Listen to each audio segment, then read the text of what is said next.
Kegiatan penangkapan ikan dengan cara merusak atau destructive fishing menjadi salah satu persoalan yang mengancam masa depan laut. Namun demikian, tidak seluruh barang hasil pengawasan destructive fishing dimusnahkan, melainkan juga dapat digunakan dalam mendukung kegiatan belajar mengajar di sekolah. Aceh menyimpan potensi ekonomi berbasis kelautan dan perikanan yang sangat besar termasuk di dalamnya perikanan tangkap. Berdasarkan data Dinas Kelautan dan Perikanan Aceh pada tahun 2019, potensi lestari perikanan tangkap mencapai 272.000 ton dengan jumlah produksinya telah mencapai 237.000 ton. Namun di tengah potensi tersebut masih ditemukan kegiatan penangkapan ikan secara tidak bertanggung jawab.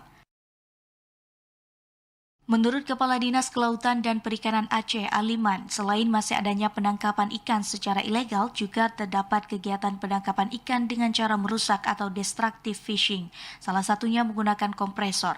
Padahal menurutnya kegiatan yang bersifat merusak dapat mengancam masa depan Laut Aceh. Ya, jadi memang sampai hari ini masih sering kita temukan nelayan kita menggunakan kompresor ini. Karena mungkin mereka merasa lebih mudah ya. Padahal kompresor ini berbahaya bagi mereka sendiri dan juga berbahaya bagi sumber daya kita. Terhadap sumber daya kita sebenarnya bukan kompresornya yang bahaya, tapi cara mereka melakukan penangkapan ikan dengan menggunakan kompresor itu bisa merusak ekosistem. Karena mereka menyelam, kemudian melakukan pembiusan atau bahkan menggunakan bom di dalam melakukan penangkapan ikan itu. Tidak seluruh barang hasil pengawasan destructive fishing dimusnahkan.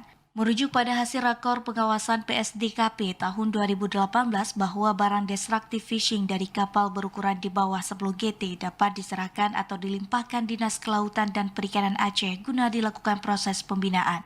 Atas dasar ini pula kompresor yang diamankan Ditpol Airut Polda Aceh dari satu unit speedboat kayu pada Juni lalu di wilayah perairan Ulele diserahkan ke sekolah kejuruan untuk digunakan dalam mendukung kegiatan pembelajaran. Tim Liputan TVRI Aceh melaporkan.